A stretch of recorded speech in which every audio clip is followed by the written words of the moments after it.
Are live in 2020, the first podcast of 2020. So I'm going to take these links and drop them in the Facebook group and everything. And then what we're going to do is get into questions, Q&A. A lot of you asked questions on my email. It's wbkultra@gmail.com. As you're watching this, feel free to add those throughout the video. I'll be checking in there. Don't put questions in the comments because it's too hard for me to see them and catch up. And it ruins the flow of the video. It makes it, because I'm like reading there and there's dead space and there's chunks of content I don't like, but when I'm just talking, at least it gives it a bit more continuity, I think. Again, in a few weeks, I'll have a better setup in my house for live streaming. I'm buying a gaming PC, but I know so little about gaming PCs that I don't want to spend too much money. I'm buying one used. And so I'm trying to figure out what the best setup is to stream only video and potentially 720 video games. Because the only game I would stream is like NCAA 14, which NCAA 14 is like, if you sell video games, that's a game you gotta look out for. I look at the thumbnail for this video is pretty bad. If you guys don't know, I guess you wouldn't know, I feel like crap right now, like absolute garbage. I've just been working too many long days and then too many short nights of not enough sleep, and it's kind of catching up to me. So I filmed a video today that'll go live tomorrow. We're doing this today, and tomorrow hopefully I can take a break or at least work like, a half a day or whatever. I have to do a lot of stuff, just like maintenance stuff on the YouTube channel, on the Facebook group. But what I want to do is get into the questions. We have a lot of questions on email. And again, if you have a question, you're watching the video now, you're watching it in 2 weeks, you're watching it in 2 years, whatever. I'm doing this indefinitely. What I want you to do is email me your questions at wbkultra@gmail.com. Everyone who's in the chat so far, thank you so much for coming here. Again, do not ask questions in the chat. Email them to me at wbkultra@gmail.com, and I'll be able to answer them a lot easier that way. So the first question comes from Rogue Resellers. It just says, don't be a shithead. Well, there's not a question. If you have a question, email it to me. That's so much easier, so much easier. Sarah Maynard says, thank you so much for taking the time to help all of us who are trying to get started with our online businesses. You're welcome, Sarah. I watch your videos every day. They are encouraging and helpful. Your heart is so big, and I love your sense of humor. Thank you again. I'm a grandmother who is helping raise my 3 grandchildren. My daughter works hard day and night but is struggling. I am on a fixed income now, so I can't help her much financially. I think starting an online business will allow me to help ease her burden and provide for my girls. Yes, you are totally right. I'm writing to ask that you put me on your waiting list if you have such a thing for your Booksellers Blueprint guide. I'm trying to write everything down that you say about it, but the guide will be so much clarity. Sarah, I have your email. I'm going to send you a copy for free. If you're on a fixed income, don't spend money on this. I'll give it to you for free. The way I sell content is I want people to buy things from me, but only after they have money. I don't want to take your last $25 or $100 for the month. That's a shitty thing to do. I'm not going to do that. I have your email. I'm giving you a free one. And then I am going to re-release it this year. A lot of questions about courses I might do and books I might sell. I am going to do those, but for you, it'll be for free because that's not how I am.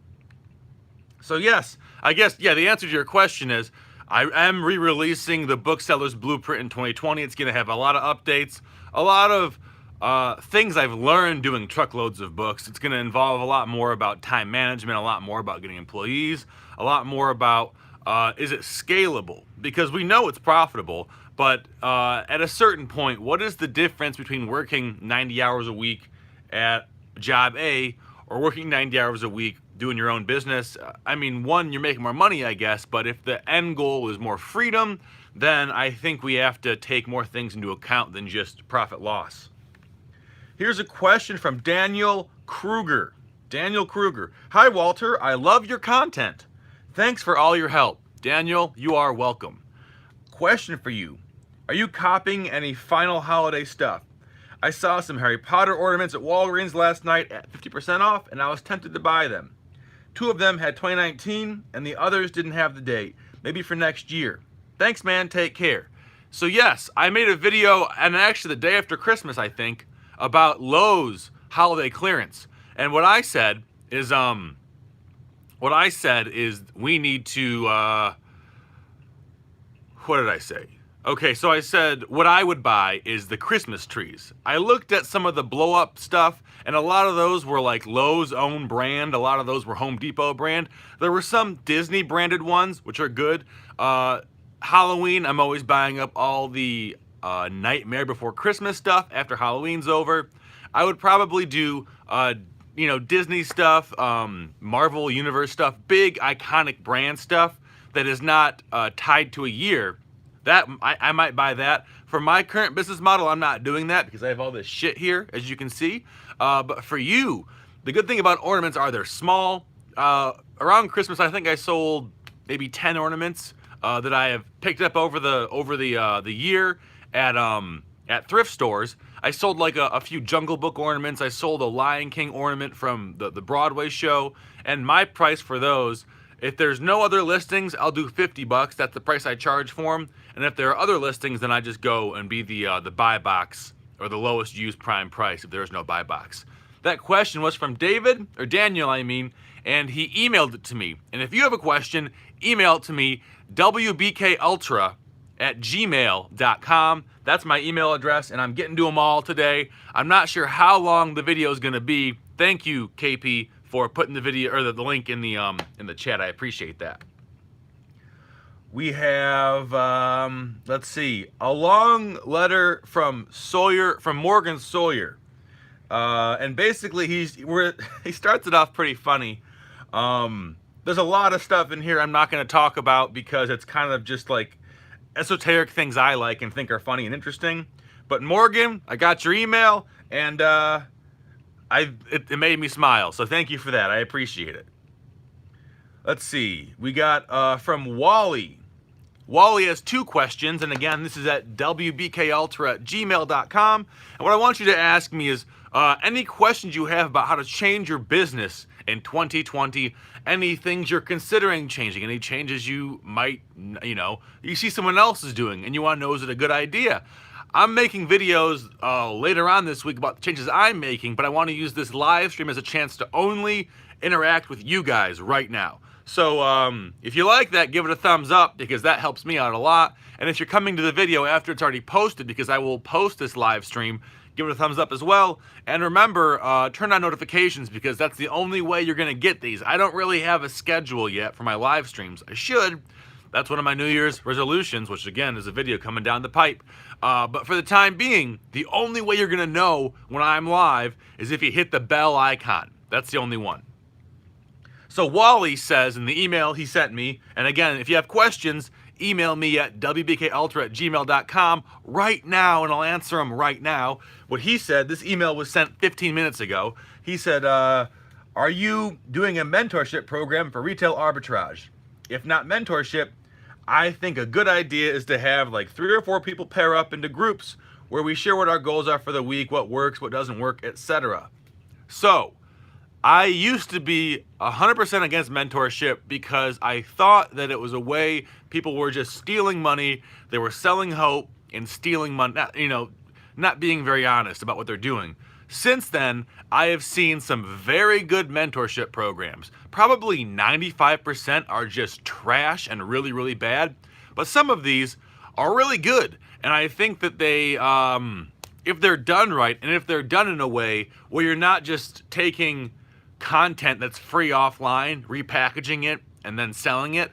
There's a lot of people out there who are buying pre-made courses, pre-made mentorship programs, pre-made ebooks, changing the title, changing the graphics, changing the cover page, and reselling them as their own work. And that's not illegal, the way that they do it. It's not, in my opinion, inherently wrong, but I think it's not helpful. And so if I do it, it would be totally different, and it would be this kind of thing where every day you check into a program, and this program has goals for today. It has what I want you to try out for the day. It's going to be more of like an intensive training program over 1 month or 3 months, I'm not sure yet, where every single day you're not just listening to me talk or whatever, give you my opinion, you are getting like workbooks you can actually work through, and by the time you're done, you have a skill set. That's the way I would do it. I don't have that done yet, but I want to. I really want to, because I think, especially as my channel gets bigger and bigger and bigger, I don't have the ability to do one-on-one stuff the way I used to. Excuse me. And then Wally says, my 2020 goals for retail arbitrage is to make $1,000 a month net profit Amazon FBA. That's really easy to do, man. You could do it, not very hard at all. My projected ROI for my last shipment is 72%. So if I invest about $1,500 initially, I should be hitting my goal consistently. Am I right?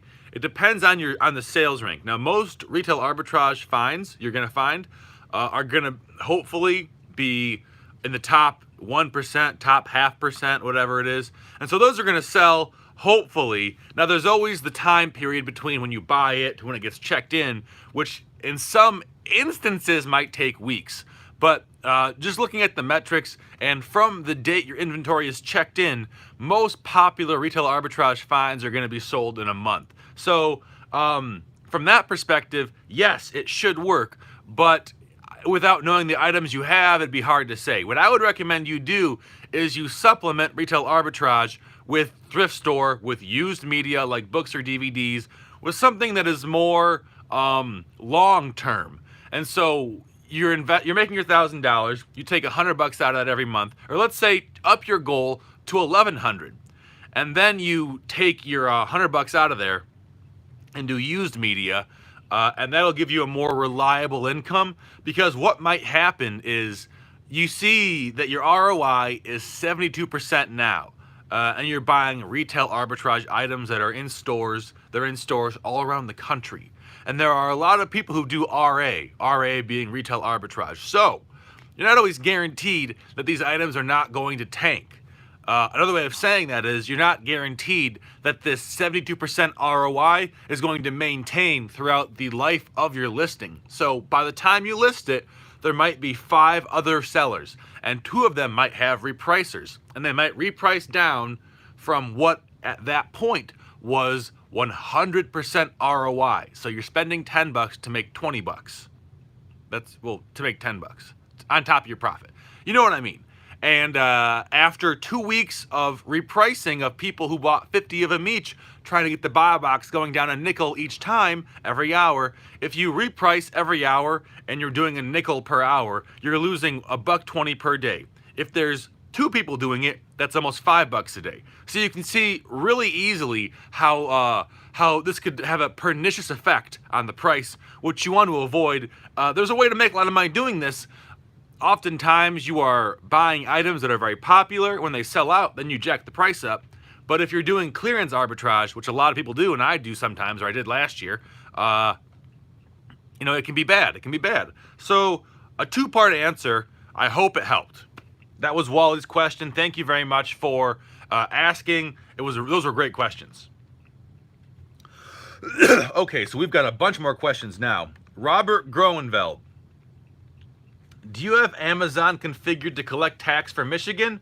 How does tax collection work? So I believe that as of the first day of the year, 2 days ago or yesterday, whatever the hell day it is, Michigan has all major platforms, that being eBay and Amazon, the only 2 major platforms, I guess, collecting sales tax for them. Double check me if I'm wrong, but I got the notification that sales in Michigan on eBay are going to cost 6% more. So I believe so, but I don't know. I'm not 100% sure. I haven't checked yet.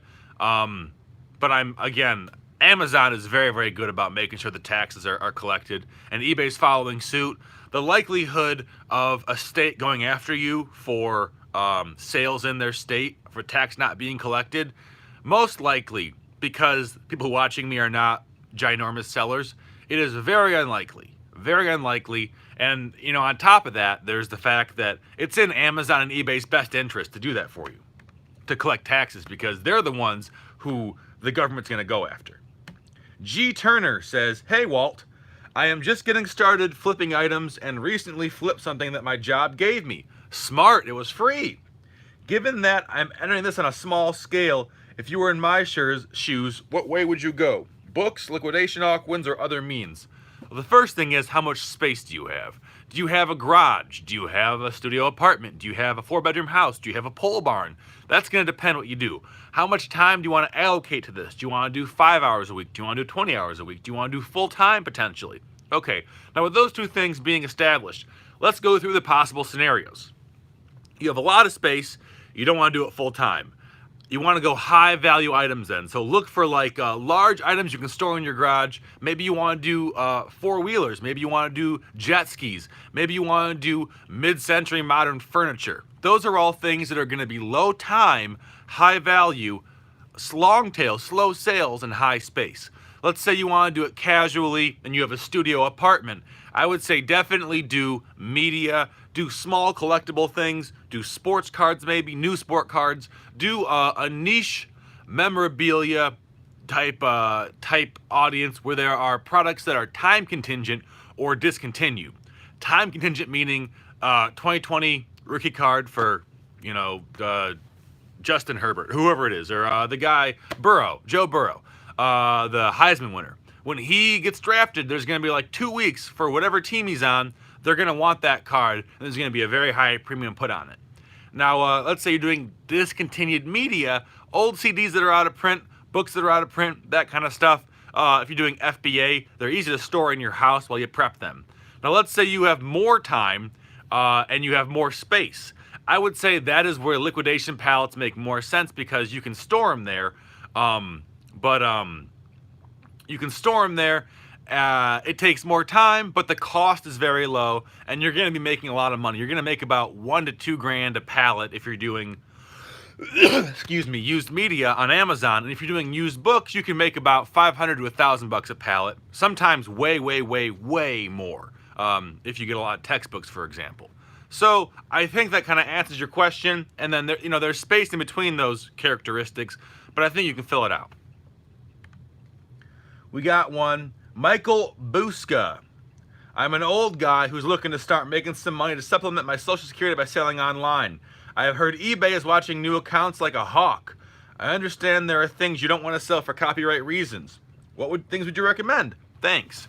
So you are definitely right. There's a list of brands Amazon has, and if you list them, like if you put Velcro in your title, or you put Beachbody in your title, or you put Gucci in your title, or any of these popular brands, there's a high likelihood if you're a new seller, you're going to have it taken down.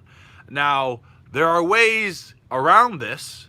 You can not include that term in your search title. You can sell it on other marketplaces. You can sell on Mercari, for example. Mercari is an app on your phone. I like Mercari. You can sell on Amazon. Now, some of these same items that are hard to sell on eBay, they're equally hard to sell on Amazon. But when I talk about Amazon, that segues into another option you can have. You could sell used books. I think used books are a great way for anyone to start because they're low cost, they're low risk, they're very predictable if they're gonna sell. Stick under 1 million sales rank and they're gonna sell. That isn't like the limit I use, but if you are a new seller, then used books under 1 million, you can just pull out Profit Bandit, scan the barcode. It's extremely easy. That's how I think everyone who is hesitant, they should start reselling, doing used books, because it's got to be one of the lowest risk ways that's also just like easy and hands off and high profit too. Okay, we got Kevin wrote a question. When are you going to get that goddamn toilet paper off your microphone? Never. Not until someone sends me something for free, because I'm not paying for one. And then he says, just giving you shit. Happy 2020. Keep up the content. KP train them. Thank you very much. You're in the live stream right now. Everyone, Happy New Year. You're awesome. And again, that question was emailed to me. If you have any questions, don't put them in the chat. I'm not going to answer them. Excuse me. Email them to me at wbkultra@gmail.com. Study Love says, hi, Walter. I'm a full-time student and resell as a side job. However, there are days when I don't sell anything at all. Totally normal. I think it's because my inventory is pretty small. Do you have any pointers on how large inventory should be to expect a daily sale? It depends what you're selling. So are you selling like a Google Mini little electronic device? If you have 5 of those in your store, they should all be gone in a week. Are you selling super long tail, discontinued Albanian folk music CDs? Those might not sell as quickly. There's not like an equation you have. eBay, for example, but okay. So let me go down and break out how this differs on platform too. So some platforms like eBay are going to give you preference in the search result listings, by which I mean if someone Googles Albanian folk music, they're gonna see one listing first, obviously. Now, how do they choose that listing? eBay chooses it, and it's based on a slew of metrics. One of those metrics being how regularly you interact with the app, be it revising things, be it listing new things, be it answering questions. Those all impact it. Now, conversely, Amazon FBA, that is more batch oriented, where I'll send out $5,000 of stuff and then I'll take a week off. And I'll do $5,000 on Friday and then I'll take a week off from listing things. So, will you be harmed for not listing on that regularly? No, not at all. They're more concerned about having the items in their hands, where they're going to favor people who send them stuff, as opposed to eBay favoring people who are more regular. Now, there's exceptions to all these rules, but, the exception proves the rule, right? If you can find 5 instances where I'm wrong, or not even where I'm wrong, if you can find instances where this isn't the case, and 10,000 where it is the case, there are exceptions that prove that rule. It's a very useful phrase. I think a lot more folks should use it. So how many items would I want to have on eBay or Amazon to get a sale daily? Well, on eBay, I have no clue. It depends what you're selling. But on Amazon, you can look at the sales rank and you can figure out, okay, if for example, this is not the same for every category, but a 3 million sales rank book has a very good chance of being sold once every 6 months. How many days are there in 6 months? Let's see, there's about 180 days in 6 months. So if you have 180 books below 3 million sales rank, you have a likely chance of selling a book every day. It isn't a guarantee. I mean, obviously, you flip a coin every time. Well, that's a bad example. You flip a weighted coin every time, and it's got a piece of lead tape, a very small one, on the head side. It's going to land on heads less than it's going to land on tails. Now, is it always going to land on tails or heads? No, it's not. This is a bad example because I'm using something that no one understands. There's a 55% chance your book will sell, for example. 55 times 50, 0.55 times 0.55 times 0.55 times 0.55 is not 0.55. It's a fraction of that. And they're not connected percentages, but just even if you're just doing a coin flip every day and that coin flip is you selling the book, even though it's likely to sell the book, it isn't a guarantee you're going to sell the book. So getting caught in these traps where you're trying to have definite guarantees is a bad idea. There are no guarantees in life at all. At all. We could have an asteroid crash into Earth in 10 seconds. We don't know. And so whenever you're looking at these things and trying to predict how your business will perform, look at it in terms of averages. Look at it in terms of what is most likely to happen over the course of a long amount of time, not, well, I have a guarantee every single day. Excuse me. John, when peeping electronics for FBS, I think you mean FBA. FBS is, it's college football sports. Do you find the best plain brown boxes?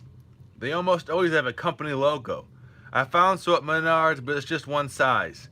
You don't have, it doesn't matter, John, if they have a logo on them. It doesn't matter to me. So I just get Lowe's boxes. Or I get them from behind, dumpsters if I need to. Michael says, is there a listing software you recommend for eBay?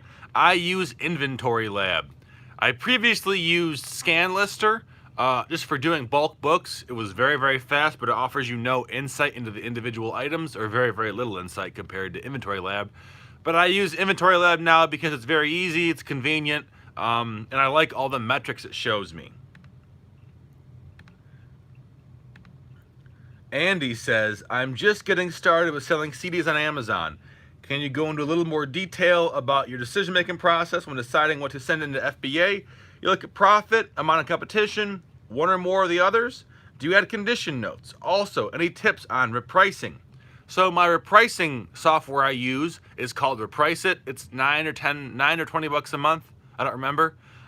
It's really nice. I don't have an issue with it. It's they're all nice. If I was smarter, I'd make my own repricer because they're pretty easy to configure, but I haven't got around to it yet.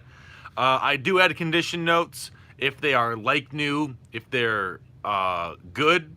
I just don't. If they're acceptable, which means they're only the disc, then I say disc only. But on CDs and DVDs, I'm pretty casual about those notes. For my pricing, that's a good question. So what I'm doing this year, 2020, is when I source CDs, when I cherry pick at thrift stores, nothing below $25 sale price. When I do pallets, I'm gonna do $2. But I think I'm gonna transition away from pallets this year just because I'm not gonna have the space, I don't think. It's reliable, it's fun for me, but I make just as much money almost, more hourly for sure, when I cherry pick DVDs at thrift stores as opposed to buying pallets right there. They're not bad, just for my model of business, not the best thing in the world. I don't really care about competition.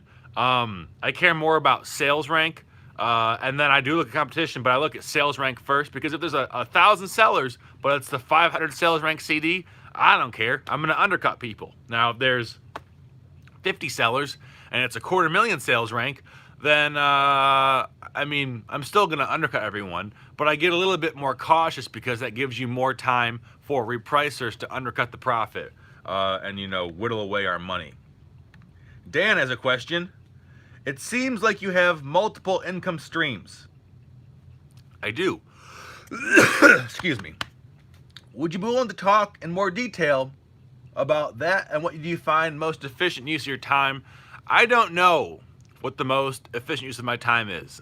That's literally what I'm doing over the next week, is figuring out what the hell made the most money and then showing videos about it to you guys. So Dan, this is a great question and I'm going to answer it throughout the course of the next week. Hey, $2 from Andy. Thanks, Andy. You're awesome. And if you guys have questions, please email them to me. Don't put them in the chat. Please email them to me at wbkultra@gmail.com. I've been answering questions from the email for the past 27 minutes, and I'll keep doing it until they're gone. Let's see, we got one from Dustin Chumley. Hey, my name is Dustin Chumley, and I started an eBay store 2 months ago called Chumley's Vintage Finds. Excuse me. Things were selling good, and now my sales have plummeted. What can I do to fix it? Should I invest in starting out? I would like to get some of your seller's guides for Amazons and so forth, but I'm struggling and can't get grocery at the moment. Times are hard and depressing. Thanks. Excuse me. Dustin Chumley. So I'd have to know what you're selling. Now, if you listed a bunch of things initially and then stopped listing things for 4 or 5 weeks, that would explain the slowdown. Excuse me. I have a cold, so I'm going to be coughing a lot. This is why the slowdown may have occurred. Not only are you listing fewer things, but the good stuff sold first. So go in, change your titles, change your prices, and also list more things. List like 5 things a day, list 1 thing a day, and that's going to freshen up your store. Also, consider lowering your prices. If things aren't selling, it's because people can't find them, or they cost too much, or they don't need them. If people need them, then they either can't find them, or they cost too much. If they cost too much, they just can't find it. So go through those things, and that'll help you hopefully make some more money. Brian, can you give us more details on the ungating guide for CDs and DVDs? Yeah, so it's going to tell you how to get wholesale accounts. It's going to tell you where you can buy liquidation. It's going to go over my listing process. It's going to go over pricing expectations. It's going to go over how to fix up CDs. It's going to go over, in my opinion, everything you need to know to start your own business. I hope, at least. Robert says, do you use a repricer? Which one? I do. I use Reprice It. But, maybe I should do videos on what the best one is. I don't know. I've been using it and it hasn't screwed me over. And if it ain't broke, don't fix it. That's what I say. Let's see. John has a question. Are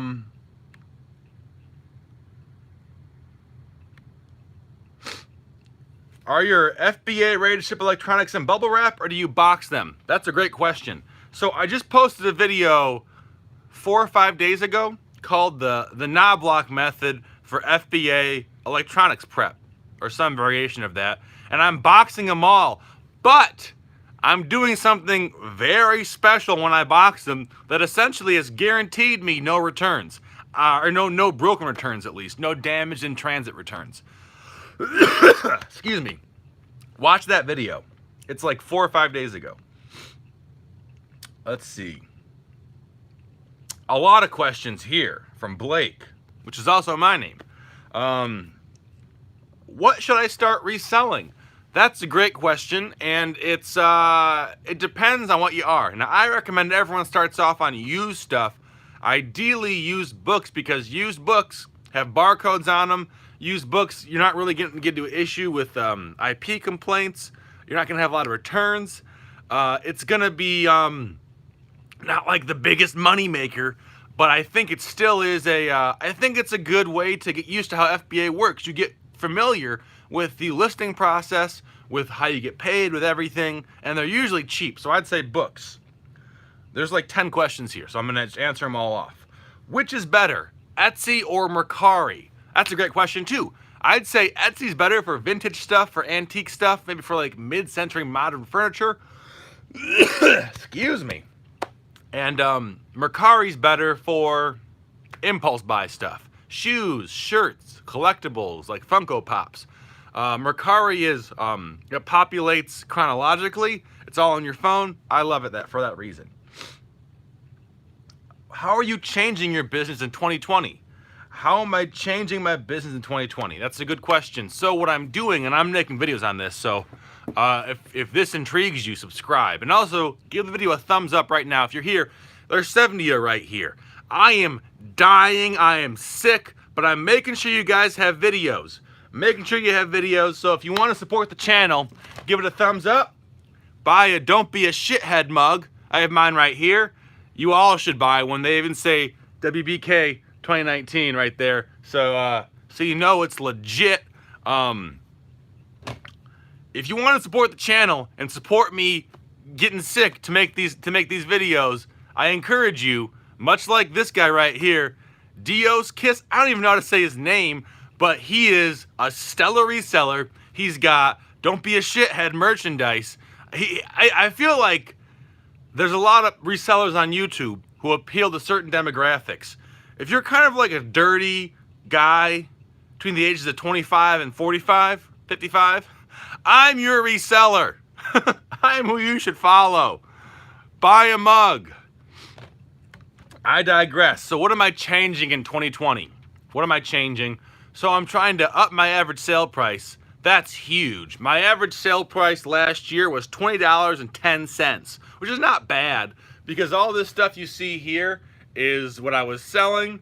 I have Dayquil at home. I should take some Dayquil. All this shit here was selling, and I'm paying a nickel for it. So really the biggest issue with a $20 sale price is your Amazon fees are gonna be probably, I would bet I paid like 20% of that, no more than that, probably about 25% of that in fees, which sucks. So my average profit per item was like 14 to 15 bucks, which whatever, that's like totally fine. But what I would like to do is increase that to 30 bucks. I'd like to have a $10 increase average sale price. I think that would be a huge way to increase my revenue. I am trying to keep track of more things. I'm trying to schedule out my content for YouTube. That's really like the changes I'm making, is just being more aware of what makes me the most money and then doing that and being aware of what maybe doesn't make me the most money and then cutting that out of my life.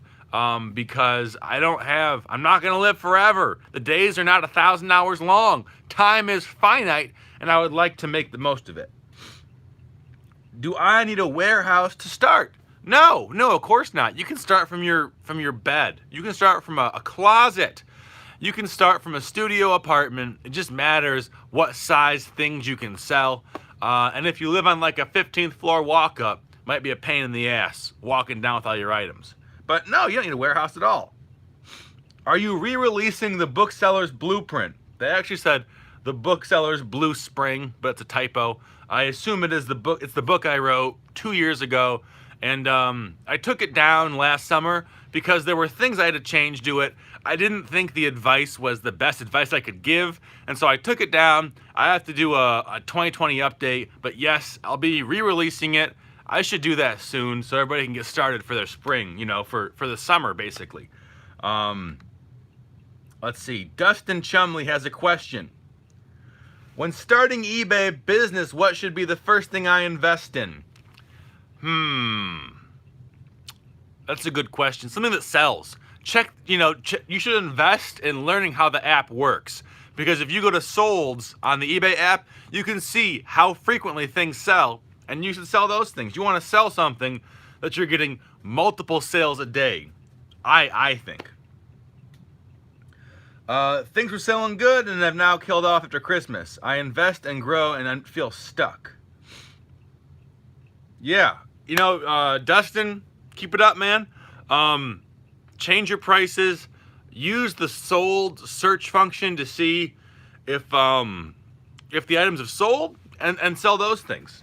That's the most reliable way to make money, I think. Sell things that people are buying. Kevin has a real question. I've been seeing a lot of Mercari and Poshmark ads on my streaming services lately.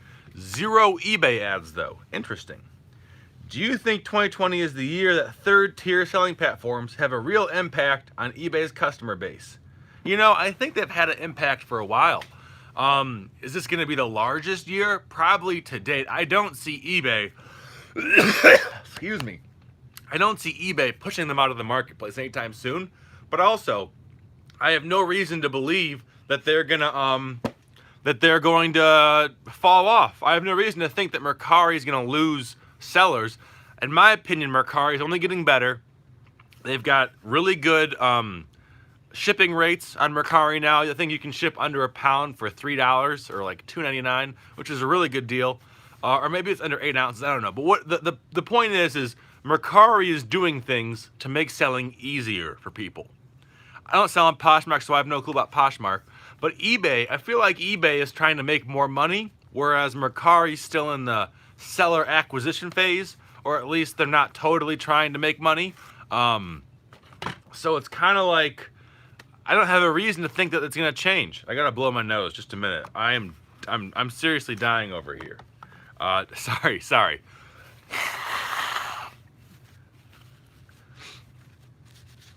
Yeah, but I mean, cross-posting though, I'm doing more eBay stuff this year. I'm gonna sell all my eBay stuff, and I'm trying to have an average eBay sale price of, I said 50 initially.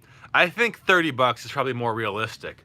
But these are great questions, guys, and I don't have the answers right now, but I can guarantee you that I'm gonna answer them over the next 6 months.